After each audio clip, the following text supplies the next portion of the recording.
All right, lady fan. I got two ladies here. All right, dear Bill, I'm a big fan of your stand-up and the podcast and ATC and what it does for the performers. Oh, thank you very much. I'm glad you noticed that. One of the big things that we take pride in is being a place that comedians can come to and not get fucked over, you know? Put out a special or help out their podcast is something that turns into ticket sales or advertising or whatever. That's what we're trying to do. Not saying we're always 100% successful.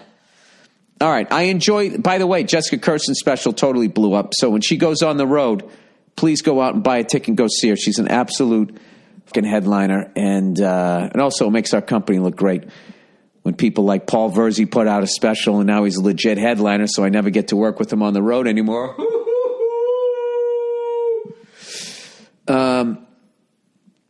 I cannot wait to see what Paul Verzi's going to buy. When he starts making serious money, I cannot, whatever it is, I know it's going to be white. He's got too much Sicilian in him. Okay. It's going to be a white car, a white fur coat, white leather, furniture. It's going to be something, that white Christmas tree that Ray Liotta came home with in Goodfellas. I'm telling you, he's going to do it. And it's going to make my fucking life to see him buy that. All right. Anyway, I enjoyed the bi-weekly dose of your advice and your humor on the podcast. You ask women to write in and mention you sometimes need to dial back the women bashing, most of which is just hilarious. Yeah, I'm just fucking around. Come on. But the rest of it, I 100% believe. I'll let you do the math. Actually, I think it's all hilarious, to be honest. I do have a question about you. You refer/reply to women that you have exhibited over a period of time. What? I do have a question about okay, this is how it's written. I do have a question about you refer/reply to women that you have exhibited over a period of time. If anybody can tell me what that means, I am all ears. When you are responding to men reading relationship advice, you constantly compliment them for landing any kind of pussy. If it's a young guy dating an older woman, he's a stud. He gets to bang multiple women. He's a stud. He knows how to chat up and charm the ladies again. And on some occasion, you advise them to bang women, even if the situation is bad, toxic, or the woman in question is fucked up or has issues. Do I? I don't think I took it that far. Comes off as you, in summation, is saying to these guys, take advantage of that fucked up woman and use her as a jizz toilet, then get out of there. Oh, go fuck yourself. I can't stand that fucking perspective. I am so sick of women acting like when they're getting banged, like they're out there raking the leaves on your front yard.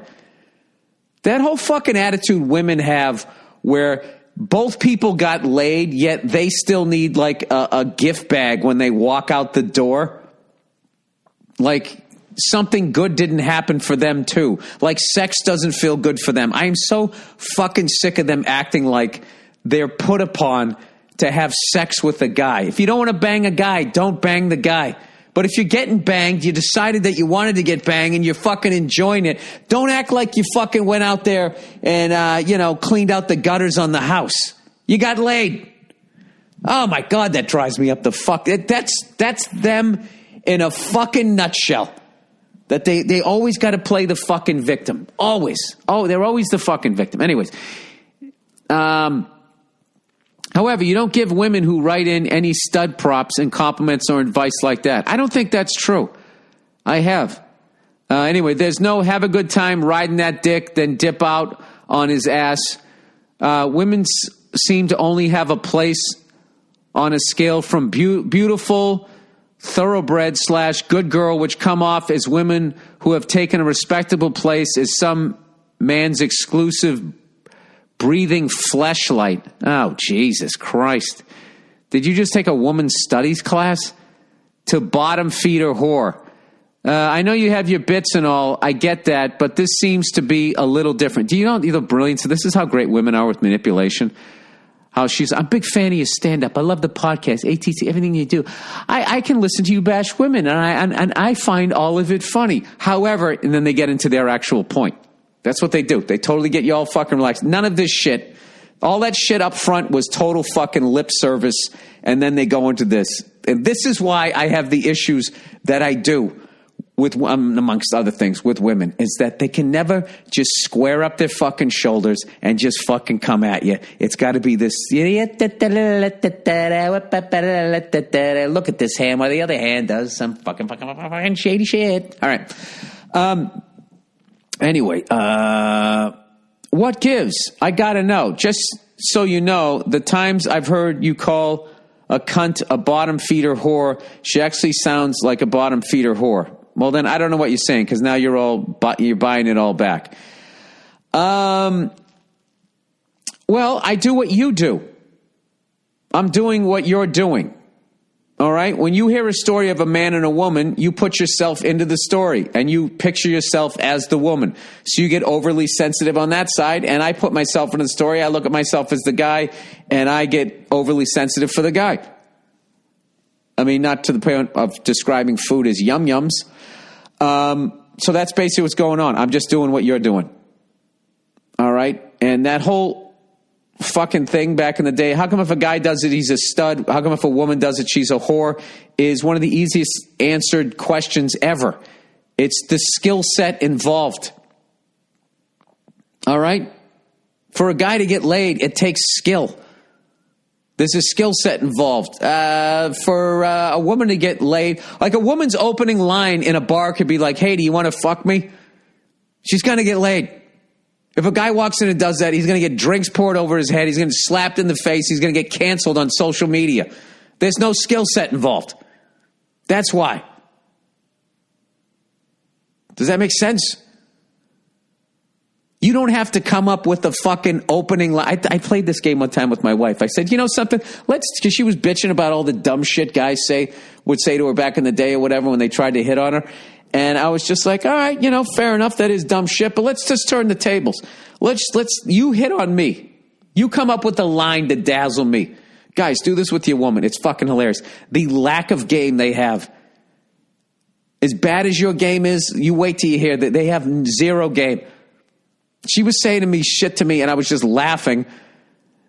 Or I was just like rolling my eyes or whatever. And then she actually had the nerve to say to me, especially after all the shit she put me through, she was going like, see, now you just try to make it difficult. It's like, yeah, welcome to my world.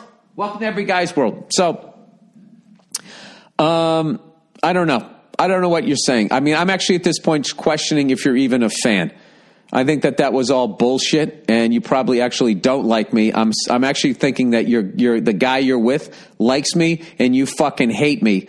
So you wanted to make this point, and you wanted to get it on the podcast. So what you did was you threw a bunch of sugar and fucking syrup in the beginning of it. I don't believe any of that. I don't think you like me. I think you think I'm a fucking misogynist, and then you just fucking dressed it up like that. But I did answer your question. That is why. And I also overcorrect during this time where they act like only men are predators and that men can never be victims and that women cannot be predators. And, which is just simply not the fucking case. All right. I mean, the amount of guys out there who, if you see who are successful and then you see their wife, I mean, successful guys, regardless of what they look like, have these beautiful wives. Okay.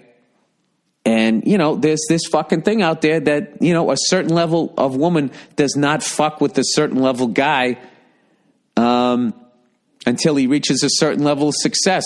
I don't blame him for it. I mean, why would they settle for less when they can get something more? But don't act like there's not like an agenda out there. And then you see, if you take that formula and you got somebody who's a fucking sociopath, total fucking narcissist, you're going to have a guy who worked his ass off his whole fucking life to get somewhere, and some woman who didn't do shit other than have her tits hanging out of the front of her fucking shirt is going to get his fucking house. And that happens on a regular basis. And to sit there and act like there wasn't some sort of predator victim involved there, and that my whole perspective, I mean, granted, the way I present it is misogynistic. I could easily dress that up the way that last, to just pretend that you have feelings for somebody when you really just have feelings for their car and their bank account. I mean, I could say it in a nicer fucking way, but that's not, you're listening to the wrong podcast. All right. Moving on. Here we go. Missing booze.